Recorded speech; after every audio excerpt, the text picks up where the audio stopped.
হয়, আজি আমাৰ এই শ্ৰী শ্ৰী ঈশ্বৰহাটী সত্ৰত পঞ্চনন নুপুৰ ডেন্স একাডেমীয়ে এটা বিহু কৰ্মশালা অনুষ্ঠিত কৰিছিলে আৰু মই ইয়াত আহি তেওঁলোকৰ কৰ্মশালাত অংশগ্ৰহণ কৰিলোঁ আৰু দেখিলোঁ বহুত সৰু সৰু ছোৱালী তেওঁলোক আগ্ৰহেৰে অসমীয়া যিটো আমাৰ বাপতিসাহোন বিহুটি তেওঁলোকে আঁকোৱালি লৈছে আৰু তেওঁলোকে শিকিব বিচাৰিছে বিহু নাচটো যথেষ্ট ভাল লাগিল আৰু মই মাতৃসকলকো ধন্যবাদ দিছোঁ যে তেওঁলোকে সৰুৰ পৰা আমাৰ এইটো সংস্কৃতিটো জীয়াই ৰাখিবৰ কাৰণে সৰুৰ পৰা ল'ৰা ছোৱালীবিলাকক তেওঁলোকে এটা শিক্ষা দিব বিচাৰিছে।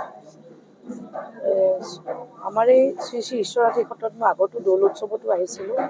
যথেষ্ট পবিত্ৰ ঠাই এখন আৰু পবিত্ৰ চিন্তাধাৰাৰে ৰাইজে ইয়াতে জড়িত হৈ থাকে আৰু ইয়াত যুৱ প্ৰজন্মও খুব আধ্যাত্মিক দিশত চিন্তাধাৰা কৰাও মই দেখা পাইছোঁ। যথেষ্ট ভাল, সঁচাই মোৰ খুব ভাল লাগে ইয়াত আহি। যিহেতু মই অহাকালি নমিনেশ্যন দিম সেয়ে মই এটা আশীৰ্বাদ ল'ব আহিলোঁ আৰু মনটো যথেষ্ট খুব ভাল লাগিছে।